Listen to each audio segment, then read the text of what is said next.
We have with us, Bhaja, please Bhaja. We have with us Vanshika Mehta, and she has cleared the Delhi Judiciary 2023, 23 exams with the 6th rank. But please. So Vanshika joined us in 2019, no? 19 February. 2019 February she joined us. So initial 8-9 months she had the offline classes, and after that it was all online.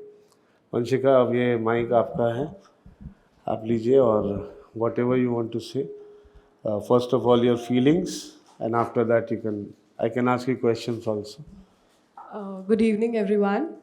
And the feeling is really good. I'm still not able to process that I've cleared the exam. So I'm very happy. Also happy, coming here, sitting on this stage was always a dream. जब मैं वहाँ बैठती थी, I use to sit here and I use to feel कि कब मैं यहाँ आऊँगी. बट देन मैं ये अपने आप को रिमाइंड कर रही थी कि वहाँ से यहाँ आने का रास्ता पीछे से आता है, just like in court. Because आपको जज बनना है तो आपका रास्ता पीछे से आता है, डोर के आगे से नहीं आता है. So I always use to look at this door. अब तो ये यहाँ आ गया है, तो वहाँ होता था और हम लोग ऐसे देखते थे कि अच्छा हमें भी वहाँ से यहाँ आना है एक दिन. So everything, I mean, motivated a lot. And अब यहाँ आके I am so happy. I'm very happy. I can't even express in words how happy I am. And what was your reaction when you saw your result? I was jumping and I immediately went to my mother and I said, "Mummy, 6th rank aa gayi. Mummy, मुझे विश्वास नहीं हो रहा." And I went and then I told my father कि 6th rank आ गई. मुझे believe नहीं हो रहा, मुझे believe ही नहीं हो रहा. It all seemed like a dream come true. Yeah, that is true. All your hard work and so many years. When did your course get over here? Sir, in 2021, I think with CPC. 2021. Yes, sir. CPC in the December evening batch. Yes, sir. December 2021. Tell us a bit about your background. Means how have you done in life? क्या पढ़ाई की? I come from business class family. Never had any connection with law. So I didn't even know what is plaint and WS, honestly. My father is a businessman, so is my brother. And yeah, no connection with legal background at all. And you did it in 2020. 20 में हो नहीं पाया होगा ना? Sir, जैसे जुलाई में ख़त्म हो जाते हैं sessions, but because of Covid वो दिसंबर तक एक्सटेंड हो गया था. तो दिसंबर 2020 में रिजल्ट आया था. After I also in 2021 I started with my LLM in National Law School, Bangalore. In 2021 I did one trimester. I dropped it in between because Haryana and Delhi the exams were pending. So I thought I will focus on them and I was like कि मुझे करना ही नहीं है LLM. फिर जब exams ख़त्म हो गए थे जून में, तो मैंने सोचा कि अच्छा अभी कुछ करने को नहीं है, तो let's go back and complete my LLM. Then I went back and I completed my LLM. LLM हो गया. Yes. ठीक है. That is a 1-year course. It's 1-year course, but because I dropped it in between, they allowed me. Because COVID का time चल रहा था ना, तो उन्होंने समझा कि अच्छा. So that something went in my favor. That is the NLS you were talking about yesterday. Yes. ठीक है. And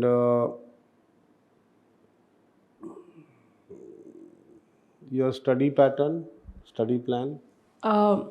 सो सर, जब क्लासेस चलती थी तो सुबह कॉलेज होता था और फिर शाम को क्लासेस होती थी. मैं ऑनेस्टली कॉलेज रोज़ नहीं जाती थी क्योंकि मुझे क्लासेस भी कवर अप करनी होती थी और बहुत ज़्यादा चीज़ें एकदम से, फिर सब कुछ. और मैं नहीं चाहती थी कि मैं एक सब्जेक्ट पूरा ख़त्म हो जाए फिर मैं उसको रिवाइज करने बैठूँ. इट्स बेटर कि जैसे जैसे वो चल रहा है उसी के दौरान आप उसको करते रहो. It's good that ways. So मैं उसको कोशिश करती थी कि मैं उसको करती रहूँ. तो मैं रोज़ तो कॉलेज नहीं जाती थी, बट कॉलेज जाना वॉज इम्पॉर्टेंट बिकॉज मेरा लास्ट ईयर चल रहा था और सेकेंड लास्ट ईयर भी था. बट जब कोविड शुरू हुआ तब बहुत टाइम मिला. तब मार्च का हॉलीडेज़ हमारे शुरू में होली के थे, बट उसके बाद फिर लॉकडाउन आ गया तो काफ़ी टाइम मिला. बट ऐसा लगता है कि टाइम मिला क्योंकि धीरे धीरे तो लग रहा था कि बहुत टाइम है, बट क्योंकि इट्स लाइक अ स्पोर्ट्समैन. जब आप किसी चीज़ की प्रैक्टिस कर रहे होते हो ना कॉन्स्टेंटली, तो आपको ऐसे चाहिए होता है कि कुछ आए और मैं अपने आप को टेस्ट करूँ. और कोई एग्ज़ाम नोटिफिकेशन आ नहीं रही थी, तो वो बहुत ज़्यादा इरिटेटिंग हो रहा था कि अरे कब आएगा, मुझे कब तक वेट करना पड़ेगा. क्योंकि मुझे था कि मैं फ़र्स्ट गो में निकालूँ. दैट वाज माय ड्रीम कि मुझे फ़र्स्ट गो में एग्ज़ाम क्लियर करना है. सो बट या कोविड में I think if it comes to counting the number of hours, मैंने कभी भी अपने आवर्स कैलकुलेट करके नहीं पढ़ा कि मुझे 8 घंटे पढ़ना है, मुझे 10 घंटे पढ़ना है. I think it went on and on. मैंने सुबह अपना ब्रेकफास्ट किया, तो मेरा स्टडी रूम फर्स्ट फ्लोर पे था, तो मैं अपना ब्रेकफास्ट करके I use to go in my room, then I use to study. फिर उसके बाद मेरी मम्मी की आवाज़ आती थी कि बेटा आओ कुछ खा लो. मैंने कुछ खाया, फिर अगेन आई वेंट बैक, फिर मैं कुछ खाने आई, फिर again I went back. So that's. पढ़ती रही तुम? इनफैक्ट मुझे नींद भी नहीं आती थी, तो मैं बुक लेके बैठी रहती थी, भले ही वो दिमाग में घुसना बंद हो जाता था बिकॉज नींद ही नहीं आ रही है तो कैसे पढ़ोगे. बट आई वाज लाइक कि नहीं, मैंने कोई सीरीज़ नहीं देखी सर थ्रू आउट कोविड, जैसे लोग देख रहे थे टू रिलैक्स. मैंने कुछ नहीं देखा क्योंकि मुझे से ना दिल में होता था कि यार मैं अपना टाइम वेस्ट कर रही हूँ. I was not on Facebook and Instagram for like 5 or 6 years. सो मुझे ऐसा हो रहा था कि मैं अपना टाइम वेस्ट कर रही हूँ. Detached from everything. No social media? No. YouTube वगैरह? No, nothing. How could you live without that? In terms of many people, I'm asking you. I don't know. It happened. अब मैंने जब दोबारा honestly जाके join किया तो मुझे लगा ये क्या नॉनसेंस है. मतलब उसमें मुझे सेंस नहीं लगा बिकॉज आप अब कुछ करने के लिए इतना कुछ है. I mean you go and scroll through your Live Law. Twitter I find really interesting. I was on Twitter. So उसमें देखो कितना कुछ है. बार एंड बेंच में है. And I used to read lot of judgements also. तो उसके notes बनाने में, ब्यूटीफुल लाइन्स लिखने में, आई डोंट नो टाइम कैसे पास हो गया. She is very straightforward. Do you know that? ये सीधा बोलती है. Yesterday when I was talking to her, I came to realize she is very straightforward. And one should be like that. One should be like that. ठीक है, तो तुम्हारा overall तो बताया तुमने, बट दिल्ली के लिए कुछ स्पेशल टिप्स देना चाहो तो? I think first and foremost is just follow what comes from sir's mouth. That's the key to clear any exam for that matter.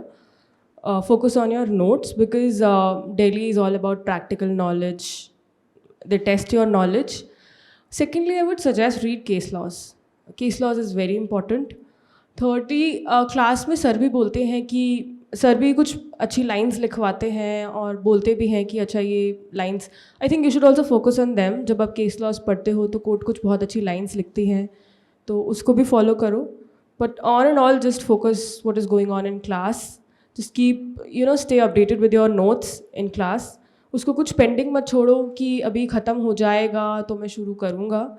And my personal tip was कि जब मैं metro में आती थी तो मैं इंडेक्स याद करती थी बेयरैक की, क्योंकि पूरा बेयरैक तो मुझसे पढ़ा नहीं जाता था बिकॉज बहुत डिस्ट्रैक्टिंग होता था मेट्रो में. सो एज टू लाइक मैंने ऐसे वो फ्लैप बना रखा था, तो मैं अपने इंडेक्स में उसको छुपा के मैं नंबर आगे काउंट करती थी. अच्छा फर्स्ट का क्या है, सेकंड का क्या है. सो आई थिंक प्रीलिम्स की तैयारी तो काफ़ी हद तक बेयरैक की मैंने मेट्रो में ही करी है. So utilise your time everywhere, don't waste your time. और सोशल मीडिया से दूर रहो, दोस्ती वोस्ती छोड़ दो. I was not in contact with any of my friends. पूरा छोड़ दिया? हाँ, मैंने किसी से बात नहीं करी क्योंकि एक बार आपने क्लास में बोला था कि अगर तुम्हारा कोई अच्छा दोस्त होगा तो वो वेट करेगा और समझेगा. तो ये चीज़ मेरे दिमाग में इतनी घुस गई थी कि आई रियलाइज़ कि अभी मेरा टाइम मेरे करियर को बनाने का है. दोस्ती आ रही तो होती रहेगी. ऑनेस्टली वैसे भी दोस्त थोड़ी खाना खिलाते हैं. It's about you earning for yourself. That is correct. That is true. And for like making your parents proud. She had taken the Haryana exam also, and she could not clear that. Unfortunately, अभी मैं ये कागज़ निकाल के वही देख रहा था. Let's not drag that too much. But in the interview, she has got 110 out of 150 in the Delhi exam. So Haryana में unfortunately she could not clear. And interview में इनको बहुत कम. मेंस में कितना था तुम्हारा? 518.5. जो rank wise 10th. In main she had the 10th rank in Haryana, but interview they give her very less for whatever reasons. Maybe they had some genuine reasons. So she got less marks and she could not clear the Haryana exam. And the same girl clearing the Delhi judiciary after a few months with the 6th rank. तो मतलब मेरा कहने का अर्थ ये है कि आपको नहीं पता कि आपके डेस्टिनी में, आपके फ्यूचर में क्या रखा है. You may have got shattered after that, after the Haryana result. A lot honestly. अभी जाके थोड़ा बेटर हुआ है, बट अभी मैं काउंट कर रही थी ऑन 17th of March. 5 महीने हुए थे रिज़ल्ट को आए हुए और everything was so new to me कि अभी तक मुझे ऐसे रियलाइज़ नहीं हो रहा था कि मेरे साथ ऐसा हो गया कि कहाँ कमी रह गई थी. बट एनीवेज आई थिंक कुछ कमी रही होगी because of which things didn't go my way. But it was very difficult to digest. Although everyone was explaining me, Krishna sir and Anand sir, they constantly supported me and told me ki you'll get it. Don't worry, you'll get Delhi. It's waiting for you.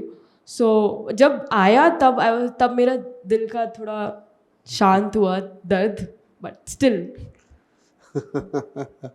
I have asked her not to speak much on that.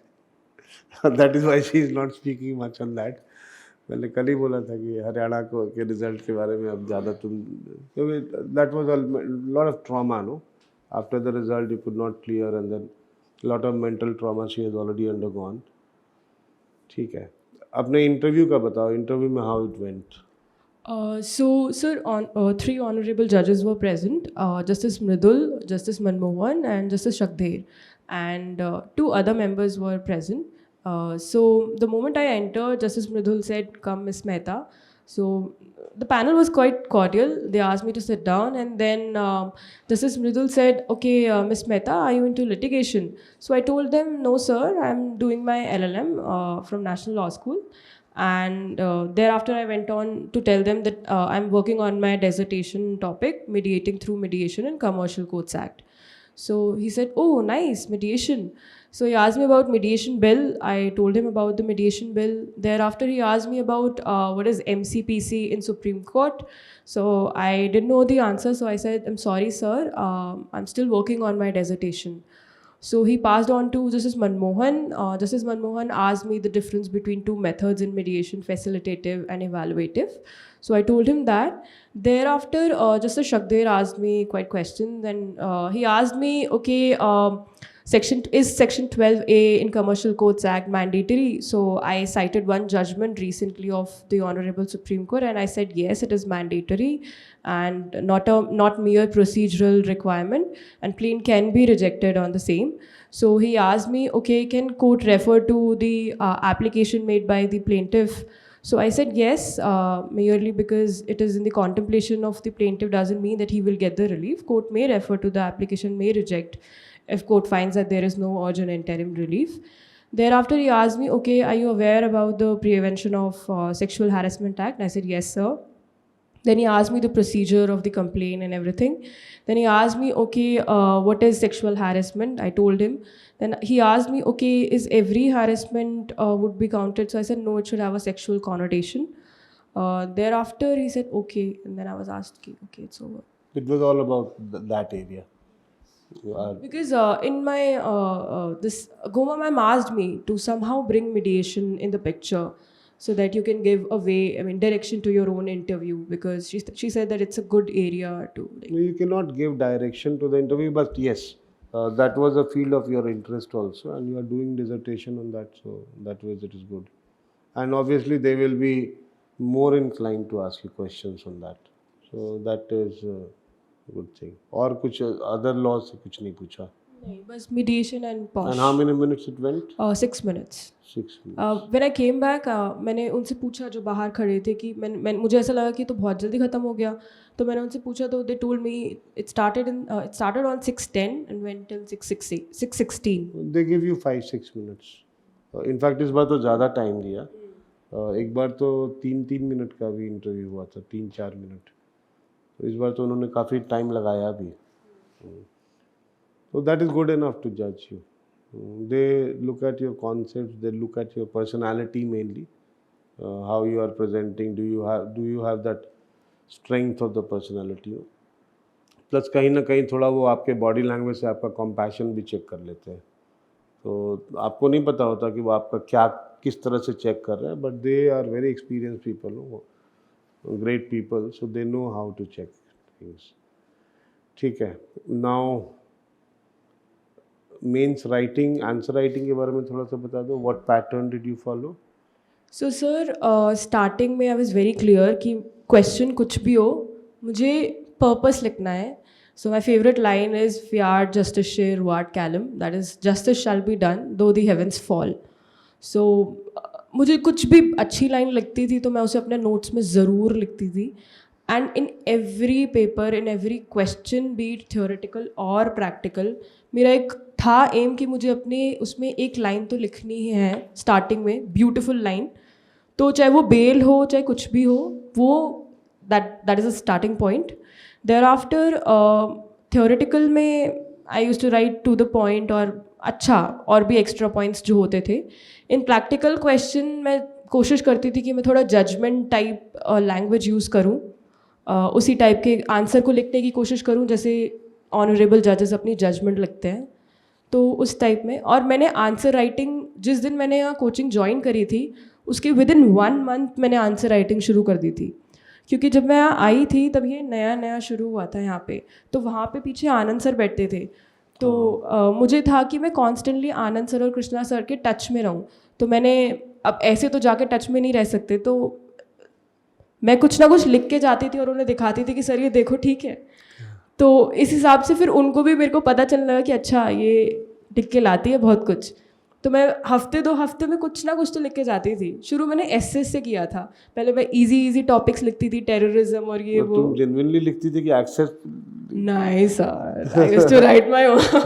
नहीं वो नहीं कह रहा, मतलब genuinely लिखती थी check कराने के लिए कि वैसे ही लिख के लाती थी कि मुझे एक्सेस मिल जाए ऑफिस का? दोनों नहीं, मतलब ये था कि आप लिख रहे हो तो आपका खुद का इम्प्रूव हो रहा है, और आप अगर लिख के जा रहे हो तो वो टीचर जिनसे आप लिख रहे हो तो वो आपको कुछ अच्छा ही बताएंगे जो आपको हेल्प करेगा प्रेपरेशन में, और आप कांस्टेंट उनके गाइडेंस में रहोगे। So I think it's somewhere both the lines मर्ज।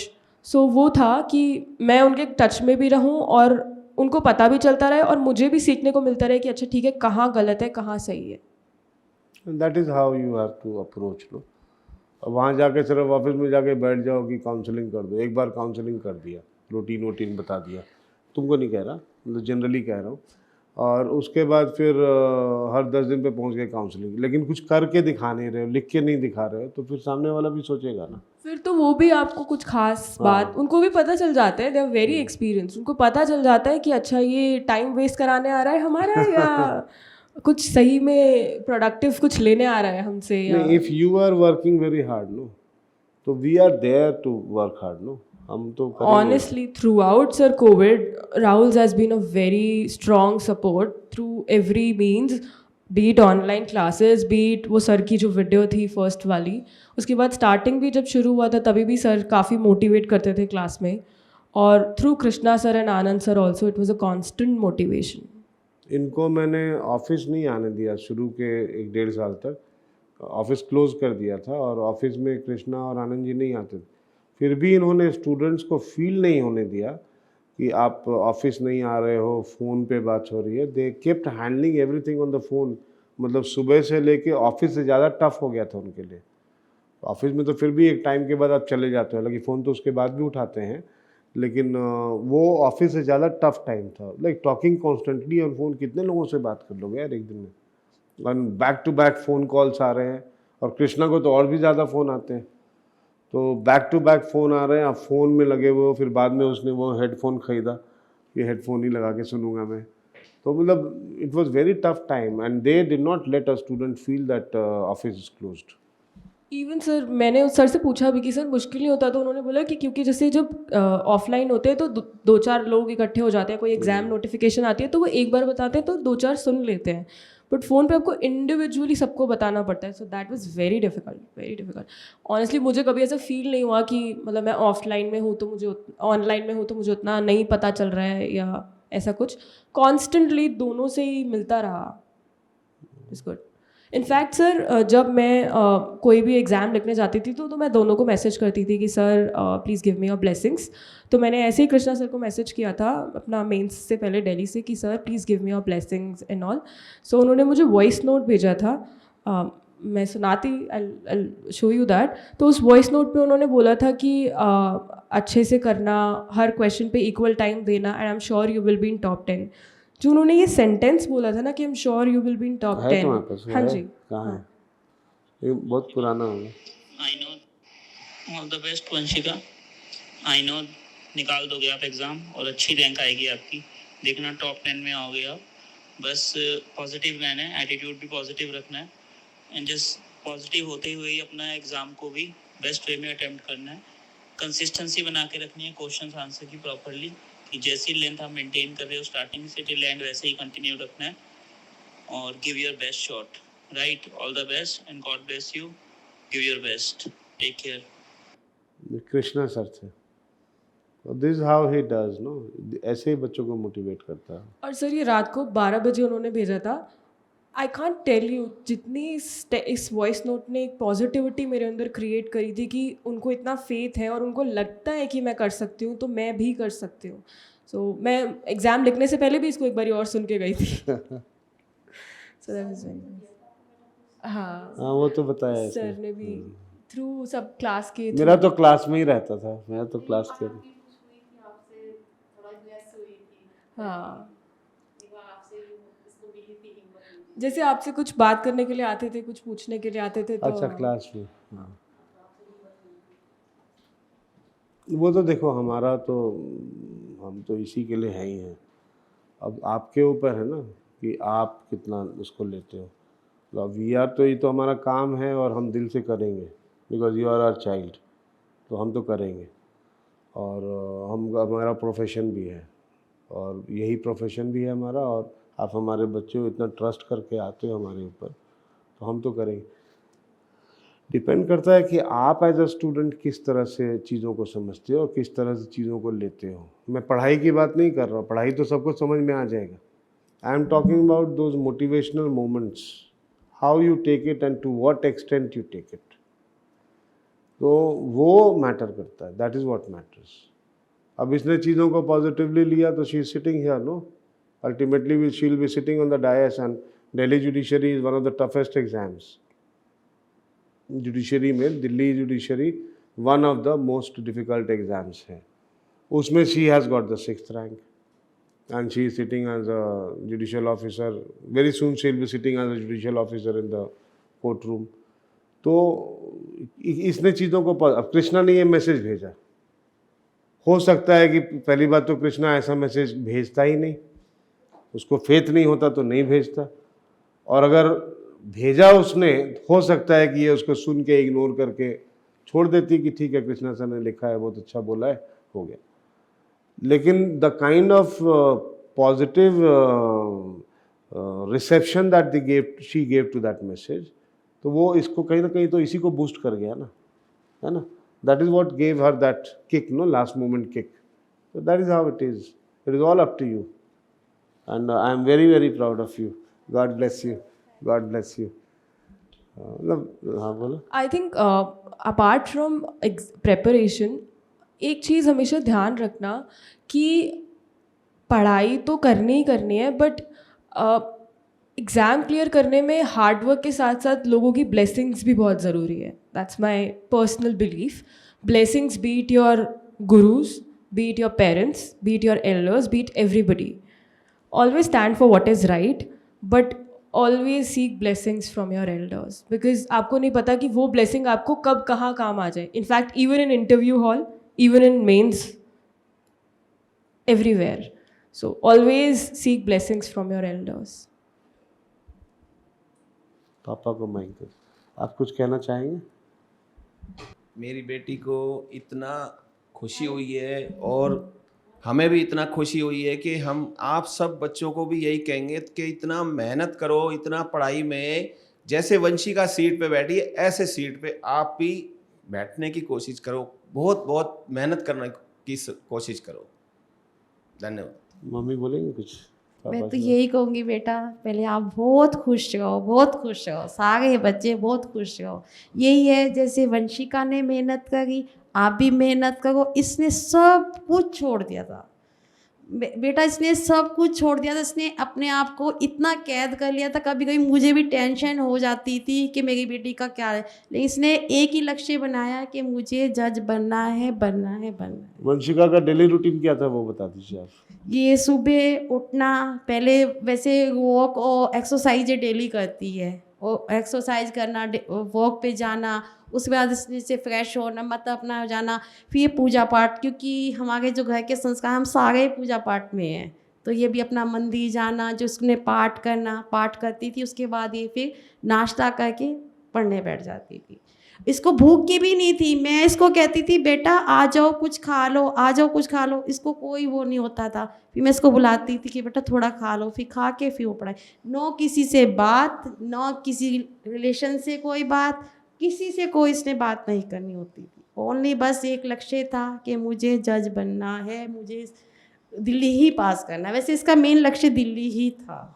तो ये कहीं शादी ब्याह पार्टी वार्टी में नहीं गई? नो कहीं नहीं गई इसने। यहाँ तक कि अपने इन लॉज जैसे दादा दादी चाचा चाची की इतनी लाडली बेटी है, एक ही बेटी है वो, मतलब अपने पापा के परिवार में इतनी लाडली है, इसको रोज फोन आ, यहाँ तक कि फ़ोन पे बात नहीं करती थी, कहती मुझे नहीं जाना, मुझे कहीं नहीं। इसने एक कसम तक के खा ली कि मुझे अपने दादी के घर नहीं जाना। पलवल में इसके इन लॉज वगैरह मतलब दादी दादा कहीं नहीं आना। तो अभी इसी चाची का फ़ोन आया कि बेटा अब तो आपकी कसम पूरी हो गई है, तो अब तो प्लीज़ आ जाइए। इसने वो तक के एक कसम खा रखी थी कि मैं कहीं नहीं जाऊंगी। अब जाओगे? इसका ये एक लक्ष्य था। और आपके सर के आशीर्वाद से, भगवान के आशीर्वाद से आज ये दिल्ली की सीट पे बैठ गई है। थैंक यू बेटा। और कुछ बोलना चाहोगे? No sir. Being emotional? देखो, that sacrifice is what matters. That sacrifice is what matters. And that is why you have cleared. I'll tell you what. Sir honestly क्योंकि मेरे मन में इतना हो गया था कि मुझे करना है, तो मुझे लोगों की आंखों में भी ना ऐसे क्वेश्चंस दिखते थे कि अच्छा क्या कर रहे हो, क्या कर रहे हो। तो मुझे ऐसा था कि मुझे किसी की आंखों में देखना ही नहीं है जब तक मैं अपने अंदर पहले कुछ बन जाऊं कि मेरे अंदर भी एक प्राउड मोमेंट हो कि मैं लोगों को देखूं इतने उससे कि yes I have done it, I make my parents proud, I make my coaching institution proud, and yes that's why. और ऑनेस्टली बताऊं, जब मैंने वो सैक्रिफाइसेस किए तो मुझे ऐसा कुछ खासा पता भी नहीं चला कि वो कब होता चला गया। It was a process and enjoy this process. और ये प्रोसेस आपको बहुत कुछ सिखाता है, बहुत मेच्योर भी बनाता है। So that is also very important when you clear the exam, it helps you somewhere. That is true. That is true. ठीक है. I think we can end it up here. Yes sir. This small little plant for you. This is peace lily. The plant is peace lily. अच्छा. This is for you. I waited for this.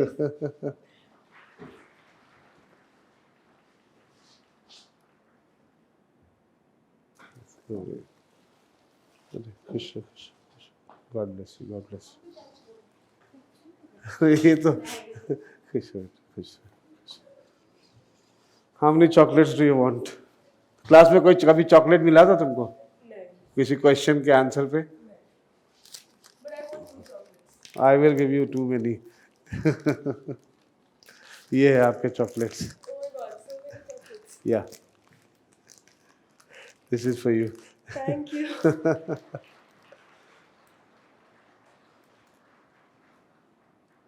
ये ज़्यादा तुमको पता है क्यों दिया? Class में तो आंसर करते ही रहते हैं ना, तो जितने आंसर्स किए होंगे सबको ऐसे ही जनरली काउंट कर लिया मैंने। ऐसे रखो। हाँ, गॉड ब्लेस यू। हाँ जी।